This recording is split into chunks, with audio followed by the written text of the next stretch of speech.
참 기독교에 있어서 가장 중요한 절기가 성탄절하고 부활절인데 사실은 이 부활절이 훨씬 장엄한 겁니다. 부활절. 죽음의 권세를 깨뜨리고 오신 부활의 능력이 우리 모든 성도님들에게 넘치시기 바랍니다. 그래서 모든 두려움들 다 벗어버리고 이제는 새 출발해야 됩니다. 능력 있는 그런 부활절 되기를 바랍니다. 형식적으로 꼭 들이지 마시고요. 내가 왜 죽어있나? 살아나자. 정말 간절한 마음으로 예배에 임하시기 바랍니다. 여러분, 인간이 결코 정복하지 못한 분야가 있다면 마지막 남아있는 분야는 죽음의 문제입니다. 요즘 의학의 발달로 생명을 많이 연장시켰지만 죽음 자체는 어찌할 수가 없습니다. 또 죽은 자가 살아나기도 하지만 결국 또 죽습니다. 자연과학자들은 죽음은 자연의 섭리이기 때문에 자연 질서를 거스릴 수 없고 한 과정이기 때문에 죽음은 당연한 것이다. 그렇게 자꾸 이야기를 합니다. 그러나 성경은 죽음이라고 하는 것은 절대로 자연현상이 아닙니다. 인간 죄에 대한 하나님의 형벌로 죽음이 찾아오게 되었습니다. 그래서 인간들은 죽음을 생각할 때마다 무서워하고 두려워하고 공포에 휩싸이기도 하고 자연적인 현상이면 자연스럽게 끝나면 되는데 어느 누구도 그렇게 끝내는 인생은 없습니다. 너무 무서워하고 하는 이유가 뭐냐니까 인간들이 스스로 인식하든 인정하지 않든지 간에 죽음이 형벌로 왔다는 것을 근본적으로는 알고 있다는 것을 보여주는 것입니다. 여러분, 세상의 모든 사상과 종교가 이 죽음의 문제를 풀리고 그렇게 오랫동안 매달리고 달려왔지만은 여전히 미제로 남아있고 가설입니다. 그럴 것이다 하는 것이지 죽음은 바로 이것입니다. 이 문제를 이렇게 풀어야 됩니다. 어느 것도 해결해내지 못했습니다. 그러나 기독교는 죽음의 문제를 확실하게 풀었습니다. 할렐루야. 이거는 정말 중요한 문제였습니다. 하나님의 아들이 죽으시고 죽음 저 건너편 세계에 가셨다가 죽음의 권세를 깨뜨리고 다시 살아나셨습니다. 죽음을 향해서 가던 모든 인생들의 삶의 방향을 완전히 그냥 역회전시켜서 새로운 방향으로 부활의 생명이 역사할 수 있는 그런 세계로 완전히 레일을 새로 깔았습니다. 죽음으로 가는 레일을 털어가지고 생명으로 가는 레일로 깔아버렸습니다. 그래서 우리가 예수께로 기차만 갈아타기만 하면 무조건 생명으로 가는 겁니다. 무조건 부활하고 무조건 능력이 나타나는 그런 세계를 만드셨습니다. 예수님이 십자가에 죽으시고 부활하기 전까지는 그게 불가능했습니다. 그래서 부활은 단지 죽은 자가 다시 살아나서 영원히 산다. 그런 생명적인 의미가 아닙니다. 모든 인생과 모든 세계의 삶의 모든 시스템 자체를 완전히 뒤집어 놓은 것이 부활입니다. 그래서 너무 좋게 생각하면 안 됩니다. 그래서 부활은 재창조의 사역이고, 왜냐하면 옛날 창조는 죄 때문에 죽음으로 끝나게 되었습니다. 그게 완전히 박살이 나고 새로운 창조의 세계가 열리게 되었다. 새 창조의 역사가 나타나게 되었다 하는 것입니다. 본문은 예수님의 부활하신 현장을 생생하게 보여주고 있습니다. 그렇게 하시는 이유가 뭐냐니까 부활에 대해서 설명이 없어요. 그러니까 예수님께서 무덤에서 부활했다. 그 장면을, 그 부활의 현장을 아주 생생하게 기록을 합니다.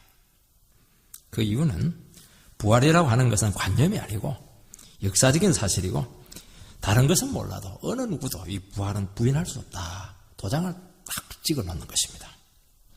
여러분, 기독교의 핵심이 부활인데 만약에 부활에 문제가 생겼으면 기독교는 끝나는 겁니다. 2000년이 넘었는데도 불구하고 그렇게 많은 사상가들, 그렇게 많은 권세자들이 부활을 부인하려고 했지만 끝까지 부활은 부인되지 않았습니다. 주님의 능력이죠. 왜냐하면 이것은 핵심이기 때문에 그렇게 하는 것이고 성경에 그것을 1.1핵도 의혹이 없도록 완전하게 하나님께서 이 부분을 기록을 해서 역사적인 사실이다 하는 것을 우리에게 제시하고 있는 것입니다. 여러분, 예수님은 아무도 묻히지 않았던 부자의 무덤에서 부활했습니다. 아리마대 요셉 그 돌무덤인데 많은 시체가 있었으면 누구 시체인지 어떻게 알겠습니까? 딱 예수님 한 분만 거기에 들어갔던 것입니다. 그리고 무덤 입구를 돌로 막았고 그것도 부족해서 인봉으로 딱 봉해놨습니다. 손 못 대도록. 그리고 그것도 부족해서 로마 군병들 앞에 보초를 세워서 어느 누구도 들어가지 못하도록 그렇게 방비를 했던 것입니다. 하늘의 천사가 내려와서 돌무덤을 치워버리게 되었고 병사들은 혼비백산에서 도망을 치게 되었고 예수님의 사랑하는 3명의 여제자들이 부활의 현장을 목격을 했습니다. 천사들을 통해서 예수님이 부활하셨다. 왜 산자를 죽은 자 가운데서 찾느냐. 이런 위대한 선포가 오늘 여기 본문에서 나타나고 있는 것입니다. 기독교는 부활의 종교입니다. 가장 믿을 수 없는 부활의 역사성을 지금까지 어느 누구도 부인하지 못했고 그것은 면면히 우리를 지키고 있는 신앙의 버팀목이 되어 있다 하는 것입니다.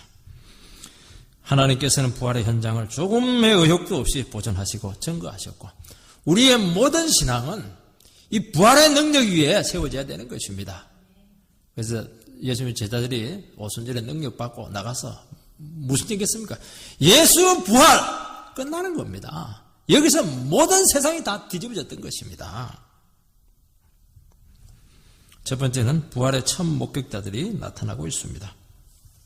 1절에서 4절 말씀을 읽어보면 안식일이 지난 후에 막달라 마리아와 야고보의 어머니 마리아와 또 살로메가 가서 예수께 바르기 위하여 향품을 사다 두었다가 안식 후 첫날 매우 일찍이 해 돋을 때 그 무덤으로 가며 서로 말하되 누가 우리를 위하여 무덤 문에서 돌을 굴려주리요 하더니 눈을 들어 본즉 벌써 돌이 굴려져 있는데 그 돌이 심히 크더라. 지금 예수님의 3 여자들이 향품을 미리 사두었다가 안식일에는 움직이면 안 되니까 안식일이 다 끝나는 주일날 6시 딱 지나고 나서 새벽 미명에 일찍 일어나서 예수님의 시신에 바르기 위해서 무덤을 향해서 지금 걸어가고 있습니다. 예수님이 십자가에 죽으신 후 오후 3시에 예수님께서는 운명하셨고 금요일 6시에 안식일이 시작이 되기 때문에 얼마 한 2-3시간 정도 장사할 수 있는 시간이 없었기 때문에 급히 장례를 치렀기 때문에 아주 미진하다고 보았던 것입니다. 그리고 니고데모라고 하는 사람이 향품 100건을 가지고 장례를 치러주게 되었습니다. 향품 100건은 엄청나게 많은 양이고 왕의 장례식 때 사용되는 분량의 그런 향품을 썼다고 하는 것을 알 수 있습니다. 그것은 예수님께서 왕이라는 것을 보여주는 것입니다. 이 3 여자들은 시신을 만져보지도 못했어요. 마지막 자기의 마음을 표현하지도 못했고 그냥 할 말이 많은 겁니다. 또 슬픔도 표현하고 싶었고 예수님의 시신을 보이자꾸만 눈물이라도 흘리고 싶은 그런 깊은 사랑의 마음이 그들에게 있었는데 이걸 못 해봤던 것이죠. 이걸.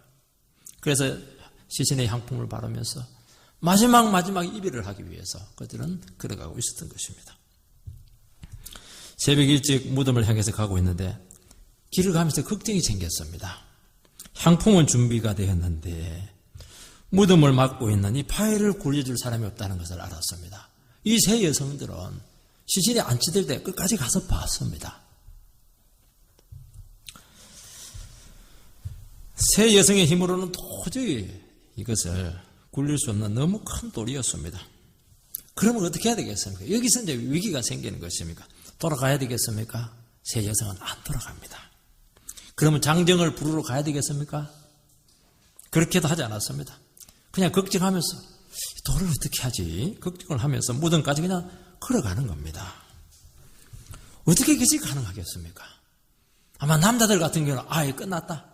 그냥 배내게 집으로 돌아갈 가능성이 많은데 이 여성은 달랐습니다.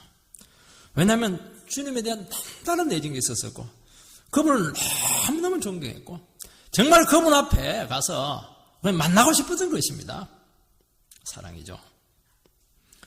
그래서 무덤에 다가갔을 때 놀랍게도 돌이 다 굴려져 있었습니다.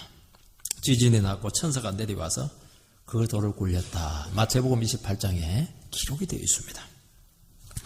여러분 위기 상황에서 여성들이 대단히 실제적이다 하는 것을 아마 부부 생활을 해보신 분들은 잘 알게 될 것입니다. 이 여성들은 마지막 운명하실 때, 십자가에서 예수님이 달리셔서 운명하실 때까지 멀리서 막 가슴을 치면서 십자가를 지켜봤습니다. 제자들은 조금 있다가 겁나서 그냥 다 도망갔는데 울면서 가슴을 치면서 찢으면서 슬퍼하면서도 끝까지 눈은 십자가 달려있었던 그 예수님을 바라보고 있었던 것입니다. 대단하죠? 아리마대 요셉이 장례를 치를 때도 참여하지는 못했지만 끝까지 주위를 돌면서 지켜보고 실제 무덤까지 따라가서 어디에 안치됐는가 확인을 하고 왔습니다. 눈물은 흘리고 슬퍼했지만은 그 상황 속에서도 주저앉고 자포자기하지 않고 실제적인 일을 참 감당했습니다. 이게 뭐죠? 이게 믿음인 것입니다. 뜻대로 안 되면 막 주저앉아 버리고 아무것도 안 하는데 그거는 불신앙인 것입니다. 이들이 주님이 부활할 것이라는 믿음을 가지고 무덤을 찾아가지 않았습니다. 예수님이 너무 절대지고 예수님은 포기할 수 없었고 예수님을 이렇게 보내고 싶지는 않았던 것입니다. 남자들은요 어떻게 했습니까? 한 명도 없어요. 숫자가 훨씬 많았는데 제자들 베드로, 야고보, 요한 아무도 없습니다. 다 도망갔습니다. 왜 도망갔습니까? 물론 겁나서 도망갔겠지만요. 자기 머리로 다 생각하고 계산 다 하고 예수 끝났어. 십자가에 죽었는데 끝났어. 불쌍한 우리들 어떻게 하나. 마음으로 이제 포기를 했던 것입니다. 그런데 이 세 여성은 포기를 안 하는 겁니다. 이게 차이죠, 이게 엄청난 차이인 겁니다. 빨리 포기한 사람은 끝나는 거예요. 예수님 살아있어. 예수님 이렇게 우리 보낼 수 없어. 예수님은 절대적이야. 나는 예수님을 그런 식으로 믿지 않았어. 그것이 부활의 첫 목격자가 되는 영광을 누리게 되었던 것입니다. 여러분 위기의 순간에 여성들이 강한 면모를 보일 때가 참 많습니다. 평상시에는 남자들이 막 근육이 있다고 힘세다고 잘 할지 모르겠지만요. 진짜 어려움이 딱 생기면요. 연약한 여성들이 딱 일어나가지고 집안 살려요. 책임집니다. 우리 어머니 세대가 그렇게 했지 않습니까? 우리나라가 위기에 빠졌을 때요. 여성들이 일어나서 막 나라를 구합니다. 하나님께서는 여성들에게 참 특별한 것을 많이 주었습니다. 늘 여성들이 제일 뒤에 창조되었으니까 창조의 꽃이다 그렇게 하는데 참 탁월한 부분을 너무 많이 줬어요. 한 가지 부족한데 남자보다 힘이 좀 딸린데 내가 보니까 나머지는 다 뛰어나요. 살아보니까. 여러분 여성들은 논리적으로 따지지 않고 어떻게 합니까? 가슴으로 말합니다. 가슴으로. 뭘 받아들일 때도요. 말로 안 받아들이면 가슴으로 받아들입니다. 그러니까 얼마나 깊이 느끼겠습니까? 상대방 일단 마음에 들고 믿겠다, 좋아한다 이러면 막 안 따져요. 다 받아들입니다. 여성들은 감수성이 뛰어나요. 사랑의 깊이가 남다릅니다. 상황에 대한 인식이 아주 예민합니다.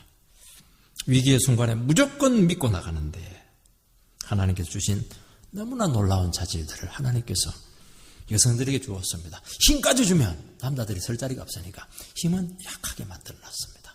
지혜는 뛰어나겠습니다. 하나님의 지혜인 줄 믿습니다. 여러분 주님에 대한 애정을 품고 무작정 갔을 때 어떻게 되었습니까? 그녀들 앞에 엄청난 현실이 놓여져 있었고 경험을 하게 되었습니다. 생각지도 못한 일을 그들은 목격을 하게 되었던 것입니다. 성도님 여러분, 신앙생활 할 때 너무 많이 생각하지 마시기 바랍니다. 머리도 안 좋은데 IQ 해봐야 109 플러스 마이너스 10인데 하지 마시기 바랍니다. 하나님 머리 엄청나게 좋습니다.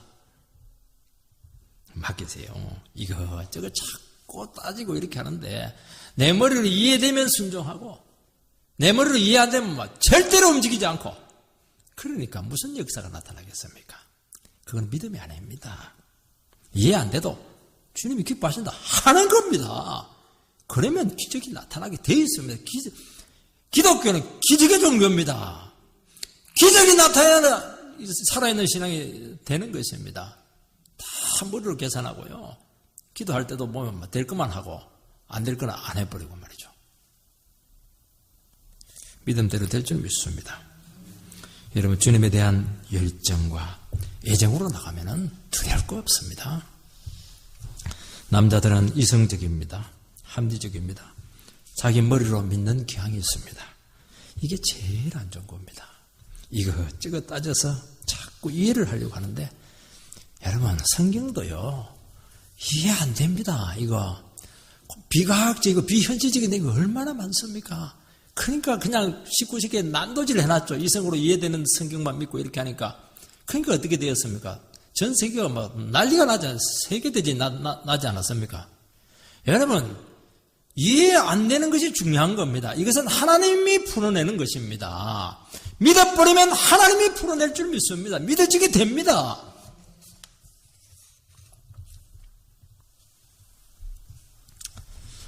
그러니까요, 자꾸 따지고 그런 사람들은 항상 믿어도 늦게 믿어요. 늦게 믿어. 바로 믿으면 역사가 나타나는데 100% 안 받아들입니다. 뭔가 다 이게 의심을 합니다. 그러니까 믿음의 깊이가 떨어지고 영성의 깊이가 떨어지고 그렇게 오래 다녔는데도 신앙이 똑같아요. 왜 하나님께서는 무덤 입구의 돌을 치우셨습니까? 부활하신 주님이 나오도록 하기 위해서 그렇게 했었습니까? 부활하신 예수님께서는 부활한 몸을 가지고 계시기 때문에 이제는 시공간을 초월합니다.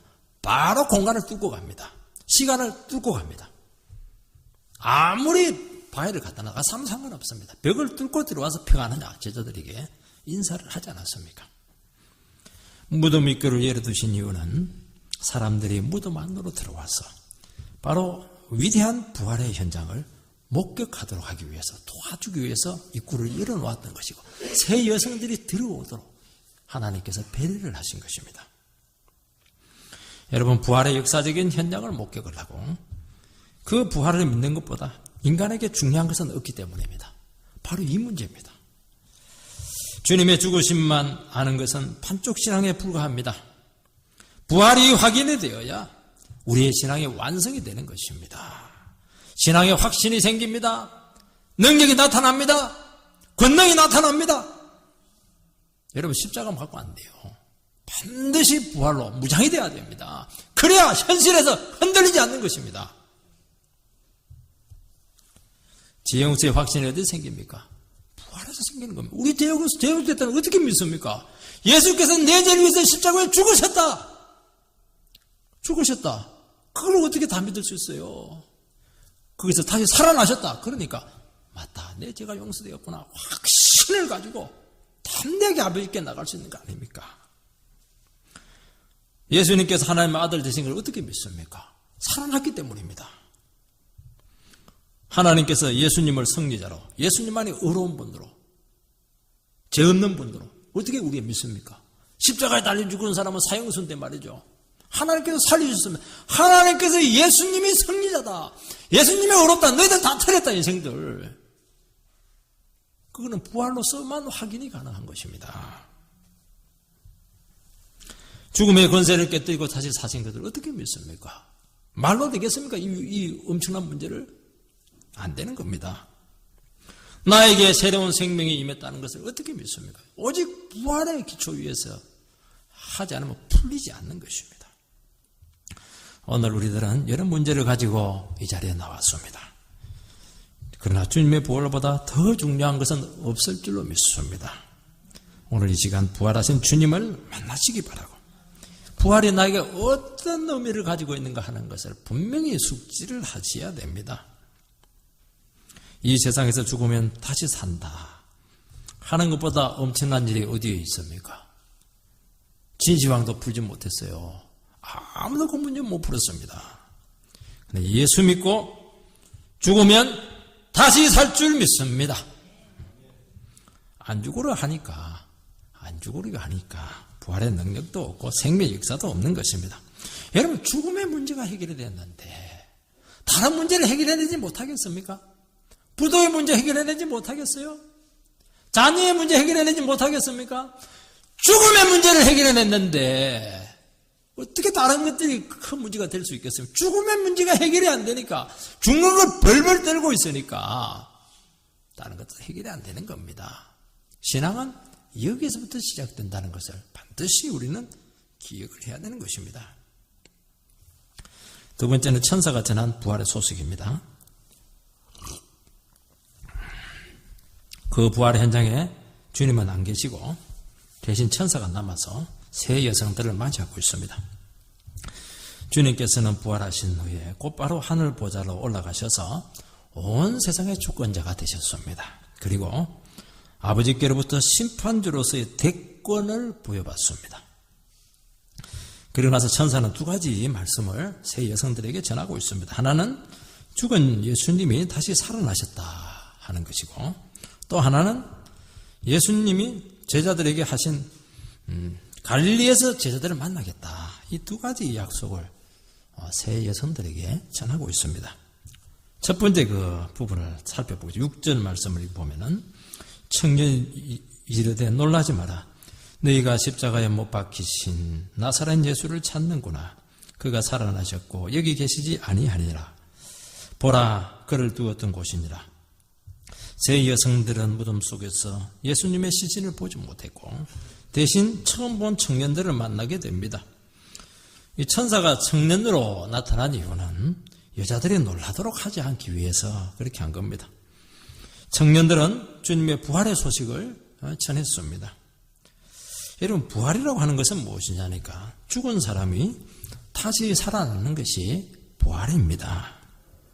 인간은 죽음이 인생의 끝이라고 다 여기고 있었고 그걸 다 믿고 당연하게 생각을 했습니다.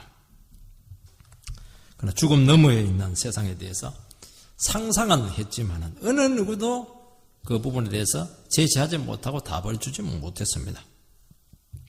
부활하신 예수님께서는 죽음의 권세를 이기시고 우리에게 영생의 세계를 열어주셨습니다. 그것이 부활입니다.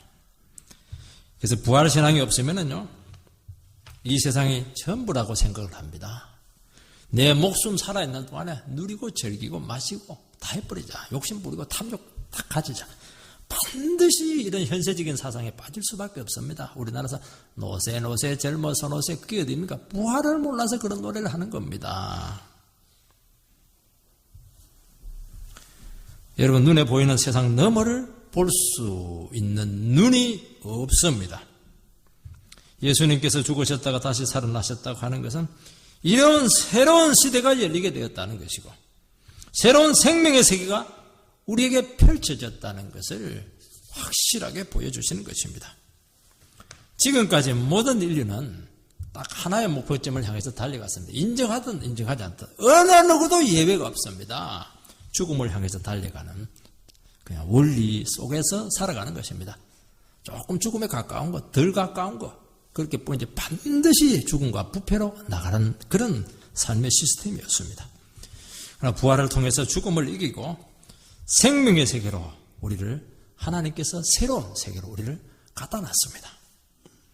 이제 단지 죽고 나서 천국에 간다 그것이 아니고 이 세상에부터 생명이 역사하는 새로운 세계를 우리는 맞이하게 된 것입니다.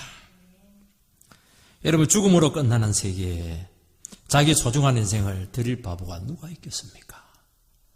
죽음으로 불탈 것에 왜 우리 인생을 투자합니까? 영원히 남는 것에, 영원히 남는 세계에 가치 있는 것에 우리 인생을 투자하지 않겠습니까? 그것이 가능한 것은 예수님께서 부활을 통해서 우리에게 생명의 세계를 펼쳐 놓았기 때문입니다. 이제 우리의 삶을 영원한 가치에 소멸되지 않는 생명에 걸어야 될 줄 믿습니다. 오늘 성도님들이 변하지 않고 여전히 세상을 동경을 하고 참 뜻대로 안 되면 그냥 맥이 빠지고 신앙이고 뭐고 그냥 좋을 때는 신앙인데 안 좋을 때는 그냥 뭐 믿는 사람보다 못하고 말이죠. 그렇게 힘없이 살아가는 딱 이유는 딱 한 가지입니다. 부활에 대한 확신이 없기 때문입니다. 너무 죽음을 겁을 많이 내고 있습니다. 기독교는 역설의 종교라고 분명히 말했습니다. 버리면 채워질 것이요 죽으면 살 것이요 그것으로 무장이 돼야 됩니다. 그게 부활신앙입니다. 천사는 예수님이 누웠던 곳을 보라고 합니다. 우리의 죄 때문에 주님이 이곳에 장사되었습니다. 그곳은 우리가 언젠가는 누워 있어야 될 장소입니다. 여러분, 우리 예수 믿는 사람들에게 있어서 무덤은 삶의 종착지가 아닙니다. 중간 기착지입니다. 우리 요즘 환승하는데 환승역입니다. 환승역. 죽음의 고통과 절망이 머무는 자리가 아닙니다. 우리가 예수를 모를 때는 끝난 겁니다. 거기서는. 거기서부터는 다시 기회가 없습니다. 그러나 우리의 죽음은 그냥 피곤해서 잠자는 겁니다. 장소를 살짝 옮겨놓은 겁니다. 인생의 무거운 짐을 내려놓고 푹 잠을 주무시는 것이고 영육이 힘을 얻고 회복이 일어나는 곳이고 예수 재림하실 때 완전히 영광으로 다시 우리가 부활할 그런 중간 기착지다 하는 것을 말씀하고 있는 것입니다. 얼마나 소망이 있습니까? 7절 말씀을 보면 가서 그의 제자들과 베드로에게 이르기를 예수께서 너희보다 먼저 갈릴리로 가시나니 전에 너희에게 말씀하신 대로 너희가 거기서 배우리라 하라 하는지라. 저자가 한 말씀인데 이 말씀은 마가복음 14장 28절의 말씀입니다. 예수님께서 미리 제자들에게 미리 얘기를 하신 것입니다. 그러나 내가 살아난 후에 너희보다 먼저 갈릴리로 가리라. 예수님께서는 제자들에게 이런 말을 했습니다. 제자들은요, 예수님이 죽는 데 가서 우리 끝까지 가서 죽겠습니다. 예수님 끝까지 지켜줄 것입니다. 그런 소리 하지 마라. 너희들 다 나를 버리고 도망갈 텐데 내가 너희들보다 먼저 갈릴리로 가서 너희들 기다리고 있을게. 그 얘기해 놓습니다. 예수님 다 알고 있습니다. 제자들 넘어질 거 다 알고 있고 미리 얘기해 놓고, 왜냐하면 이렇게 됐을 때 완전히 신앙이 잃지 않도록 미리 말해서 지켜주신 것입니다. 그리고 이때 누구의 이름을 지칭하느냐 하니까 베드로의 이름을 지칭합니다. 왜냐하면 베드로는 제일 큰 소리 쳤습니다. 제일 큰 소리 친 사람이 제일 위험한 사람입니다. 베드로는 지 혈기로, 지 열정으로 예수님 따라갈 수 있다고 생각하는데 절대로 열정으로 못 갑니다. 이것은 믿음으로 가는 것입니다.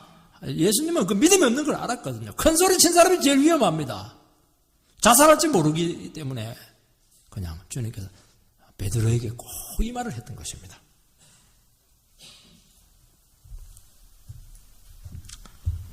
제일 위험한 것이죠. 주님은 제자들이 스스로 살기 위해서 도망간다는 걸 다 알았습니다. 그리고 그들을 붙들어주기 위해서 미리미리 방비를 하셨던 것입니다. 제자들은 자기 살기 위해서 비겁하게 도망쳤습니다. 3년을 따라다닌 제자들이 선생님이 위기에 빠졌다고 해서 지 살라고 다 도망간 겁니다. 그래서 예수님께서는 스가랴서 13장 7절 말씀을 인용을 하시면서 그들을 붙들어 주었습니다. 도망가는 것이 하나님의 뜻이다. 그 말씀을 해주시는 겁니다.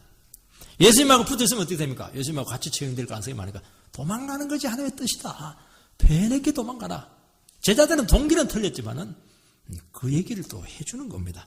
내가 목자를 치르니 양들이 흩어지리라. 너희들이 하는 것은 하나님 말씀의 성취다. 그래서 낙심하지 말라는 것입니다. 주님이 천사들을 통해서 굳이 이 말씀을 전하게 하신 이유는 제자들을 다시 일으켜서 새 출발하도록 하기 위해서입니다. 그들은 주님을 부인했고 배신했고 무서워서 도망쳤습니다. 어떻게 주님을 뵐 수 있겠습니까? 무슨 낯짝으로 예수님을 만날 수 있겠습니까? 주님께서는 믿음 없는 제자들을 버리지 않고 내가 너희들 먼저 가서 갈릴리 가서 맛있는 밥 해놓고 기다릴게, 그렇게 말하는 것입니다. 제자들은 낙심해서 갈릴리 옛 생활로 돌아가려고 합니다. 우리 끝났어. 3년 인생 베릴 거야. 이제라도 다시 옛날 직업 가지고 다시 살자.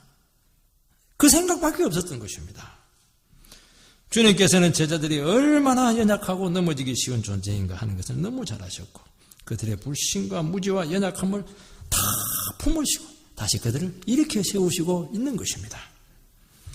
여기서 우리 인생은 새 출발이 시작이 되는 것입니다. 여러분, 우리도 인생의 실패를 다 경험했습니다. 정말 험난한 삶을 살아오신 분들이 있고 내가 이런 상태로 이 세상을 돌파해서 살아낼 수 있을까? 미래에 대해서 정말 자신 없는 분들이 계십니다. 망하거나 넘어질 때 보면요, 너무 부끄럽고 수치스럽고 한두 번 망하는 게 중요한 것이 아닙니다. 한두 번 망해버리면 마음이 망해버리는 것입니다. 일어설 자신이 없는 거예요. 안 될 것 같습니다. 왜냐하면 최선을 다했는데 한계가 딱 드러났거든요. 여기서 마음이 무너져 버리면 인생은 무너지는 것입니다. 도저히 다시 살아갈 수 없을 것 같습니다. 도저히 용서받을 길이 없습니다. 너무 부끄러운 짓을 했기 때문입니다. 그러나 주님은 죽으시고 부활하셔서 지금도 살아계신 줄 믿습니다. 우리를 붙드시고 일으키실 것입니다.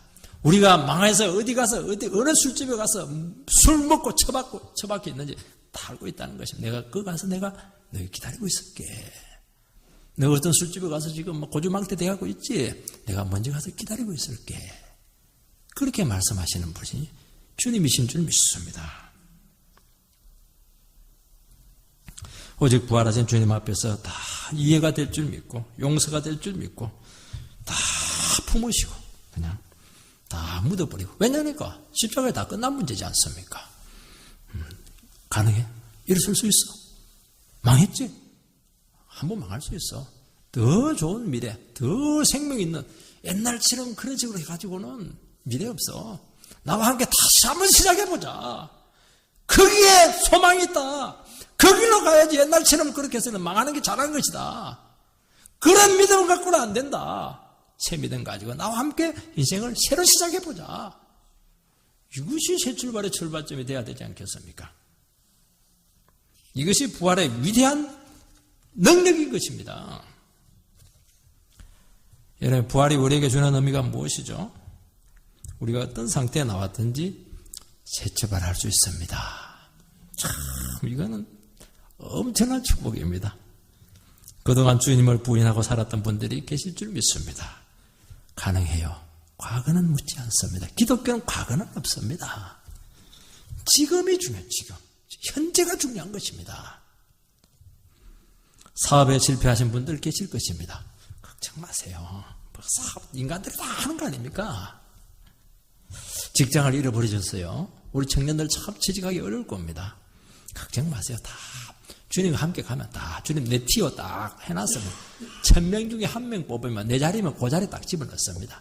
실력하고 아무 상관없어요. 주님이 박아놓으면 그 들어가는 겁니다. 그런 믿음도 없습니까? 여러분, 시험에 낙방하신 분들이 계세요?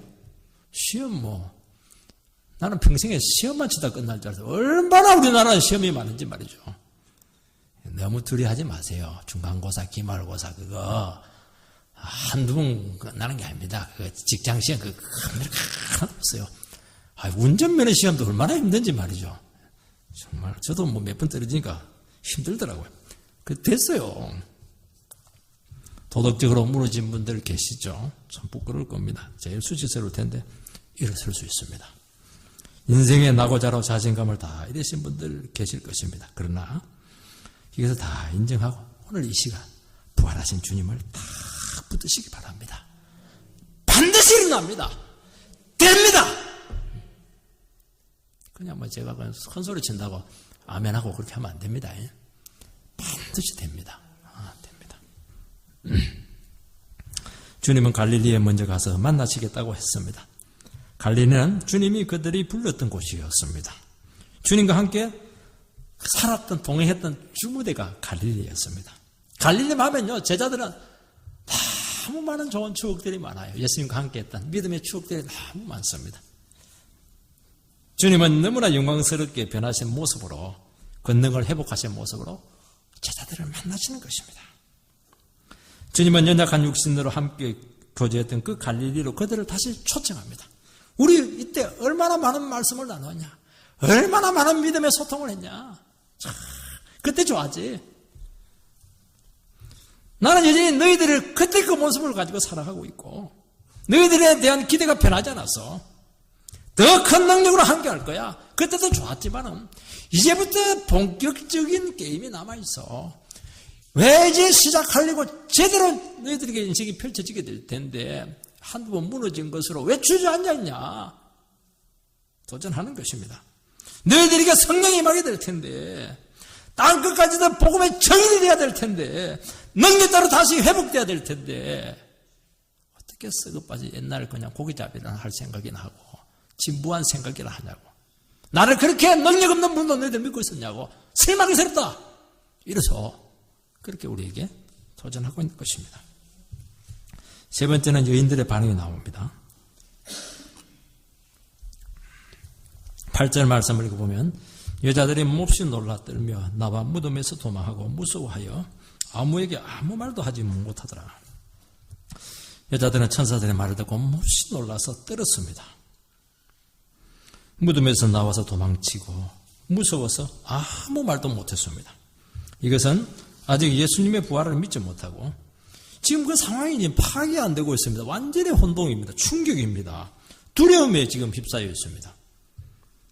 여러분, 부활은요, 믿을 수 있거나 기대하는 그런 주제가 아닙니다. 사람들은 보이는 것을 믿고 들리는 것을 인정합니다. 천사들에게 들었다고 해서 믿어지지 않는 겁니다. 상황적으로 맞지가 않습니다.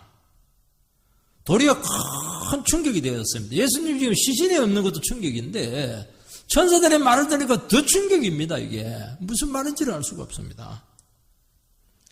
이 여인들은 성육신하신 예수님의 모습과 부활하신 예수님의 모습을 지금 연결을 못하고 있습니다. 완전히 단절이 되었습니다.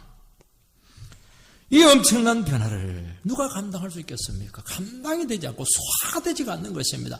말씀이, 천사들의 말이 내 속에서 소화가 되지 않는 것입니다. 이들은 부활을 알고 그 말씀을 믿었을 때 그들 자신에게도 감당할 수 없는 변화가 일어나게 됩니다. 참 이게 놀라요. 소화가 안 되고 이해가 안 되고 충격인데도 불구하고 하나님께서 그 말씀을 계속합니다. 소화라는 겁니다. 믿어버리라는 겁니다. 그러면요, 우리에게도 예수님에게 일어났던 부활 같은 변화들이 나타난다는 겁니다. 감당할 수 없는 일이 우리 인생 가운데 나타난다는 겁니다. 내 세계를 깨뜨리고 하나님의 부활의 세계로 들어가는 길목에 있다는 것을 지금 말하고 있는 것입니다. 혼동은 있어요. 충격은 있습니다. 여러분, 믿음으로 사는 게 얼마나 무슨 줄 압니까? 하나님, 나는 이 세상 것 의지하지 않고 하나님만 의지하겠습니다. 그러면요, 머리에 충격이 탁 옵니다. 내가 말 잘못했네. 물릴 수도 없고. 너무너무 두려워요. 그때부터 모험적인 인생이 시작이 되는데요. 하나님께서 그 사람을 통해서 기적을 일으키기 시작하는데, 이야, 정말 놀랄 노자입니다. 정말. 오늘 우리들은 혼동 가운데 있고 의심을 합니다. 슬픔 가운데 빠져 있습니다. 당황스러운 현실 속에서 지금 너무 힘들어하고 있습니다. 그러나 말씀이 우리에게 쑥 들어오기를 바랍니다. 이 시간. 그러면 보입니다. 들릴 줄 믿습니다. 의미가 생길 줄 믿습니다. 하나님께서 활동하시는 것이 보여요. 하나님께가 열립니다. 아무것도 없는데, 나는 끝난데 옆에서 막 부시럭거리는 소리가 들려요. 귀에 보니까 이상하게 생판 들어보지 못한 소리가 들립니다. 하나님께서 막 부시럭부시럭 하고요. 하나님 뭔가 막 말을 해주고 그렇게 합니다. 하나님만 움직이십니다. 그 순간 우리의 답답한 현실을 딛고 일어설 수 있는 힘이 생길 것입니다. 여러분들이 신앙생활을 하는데도 자기 힘으로 하려고 하니까 그렇게 힘들고 결국 실패합니다. 그거 내려놔야 돼요. 하나님 해주세요. 나 못합니다. 그럼 하나님께서 알았다. 내가 해줄게. 움직입니다. 부시럭거리고요. 소리 들리고요. 보낼 자 보내고 나갈 자 나가게 하고요. 사람 붙여주고요. 다 합니다. 믿음이 없으니까 못하는 겁니다.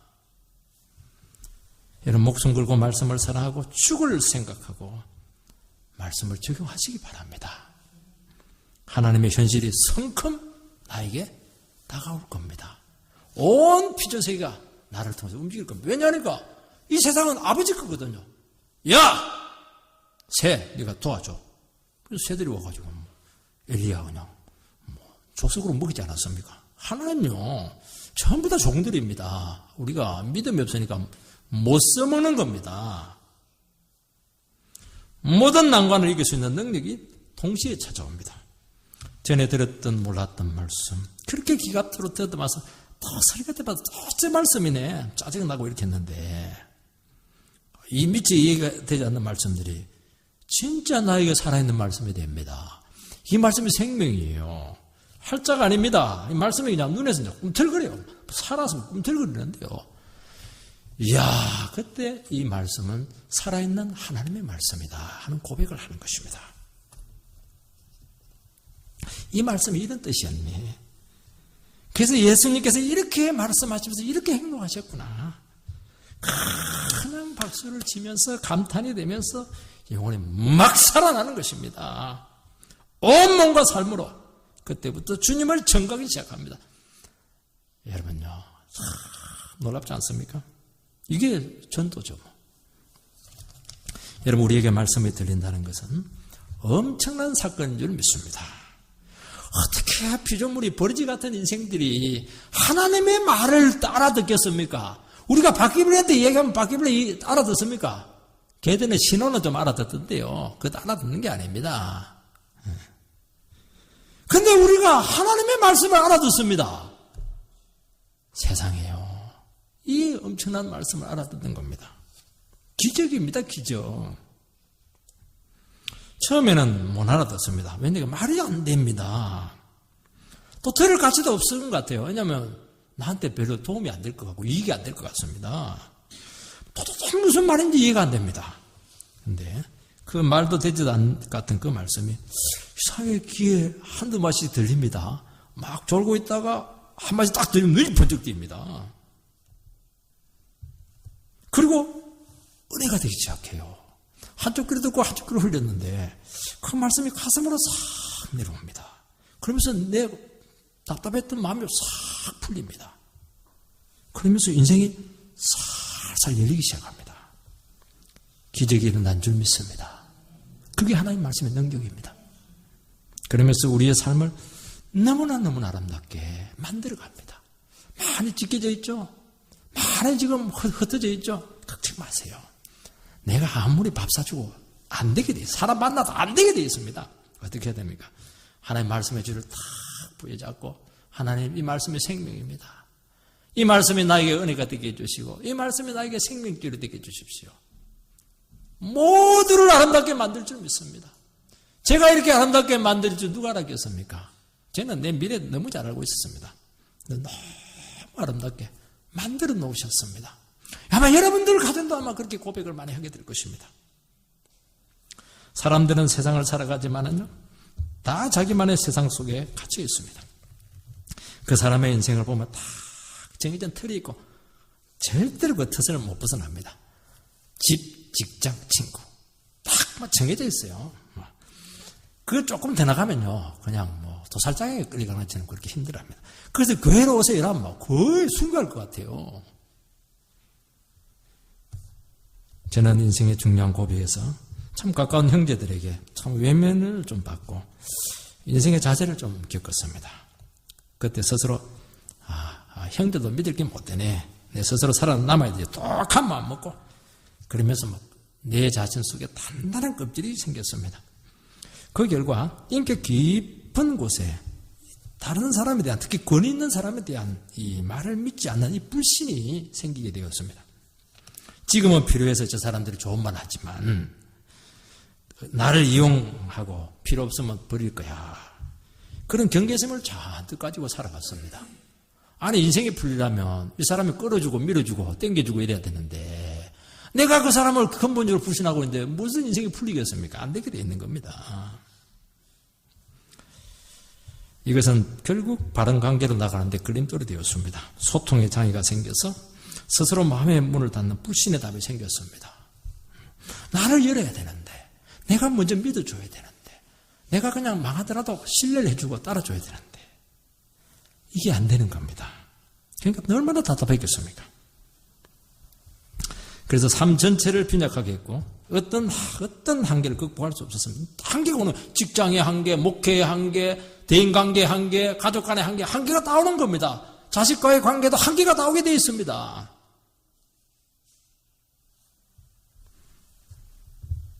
그런데 말씀을 듣고 설교하면서 하나님 아버지는 믿을 수가 있었습니다. 그게 너무 놀라워요. 내가 다 부인해도 엄마는 믿겠지. 하나님은 믿을 수가 있었습니다. 내가 성경을 아무리 의심하고 봐도 이런 말씀을 하시는 하나님을 믿을 수가 있었습니다. 여기서 내 인생이 풀렸던 것입니다. 동일한 아버지를 사랑하는 그 어른들, 기도하는, 눈물로 기도하는 그 어른들을 보게 되었을 때, 저분에게도 하나님이 계시는구나. 저 사람은 내가 못 믿어도 저 사람 속에 있는 하나님은 내가 믿을 수가 있다. 확신이 들면서 마음이 열리기 시작했던 것입니다. 정말 불신할 수밖에 없는 극단적인 한계 속에서도 어떻게 했습니까? 무조건 믿었습니다. 내가 망하더라도. 왜 믿었습니까? 하나님을 보고 믿은 겁니다. 그 사람을 보고 믿은 게 아닙니다. 여기서 위대한 변화가 일어나게 되었던 것입니다. 나의 껍질이, 단단한 껍질이 깨어지게 되면서 생명의 지평으로 삶이 확 그냥 펼쳐지게 되었습니다. 이것이 저를 너무나 부욕해 했고 안정감을 주었습니다. 전에는 조금만 사랑하고 손해볼까봐 막 두려워 떨고 계산하고 마음을 주는 것을 어려워하고, 왜냐하면 상처받을 수 있기 때문이죠. 그런데 아버지의 말씀을 통해서 극단적인 상황 속에서 믿음으로 신뢰하고 순종하면서 내가 치료가 되기 시작했습니다. 나의 인생이 점점 아름다워졌습니다. 외모도 아름다워지고 마음도 아름다워지고. 여러분, 부활한 우리의 모든 인생의 틀을 깨고 전혀 다른 세계로 들어가게 합니다. 이 세상에 완전한 변화를 가져왔습니다. 개선이 아닙니다. 때들이 부수고 완전히 새로운 겁니다, 여러분들. 신학은요, 옛날에 조금 나아지는 게 아닙니다. 옛날 과거 생활을 완전히 청산하고 너희는 새로운 피조물이라. 완전히 새로운 인생과 새로운 세계를 우리가 다시 한 번 더 살 수 있는 기회를 주는 것입니다. 우리 한 번만 내 태어났으면 좋겠다 그런 말 하는데 그런 말 할 필요 없는 거예요. 예수 믿으면 그게 가능한 겁니다. 시대가 바뀌고 원리가 바뀌고 능력이 바뀌고 인간 자체가 바뀌게 되었습니다. 주님도 부활을 중심으로 완전히 바뀌셨습니다. 연약한 육신을 입고 있었지만 부활 후에 완전히 영광의 몸으로 바뀌었습니다. 오늘 우리 시간 부활절을 맞이해서 우리의 인생을 근본적으로 바꾸는 능력의 시간이 되기를 주의 이름으로 축복합니다.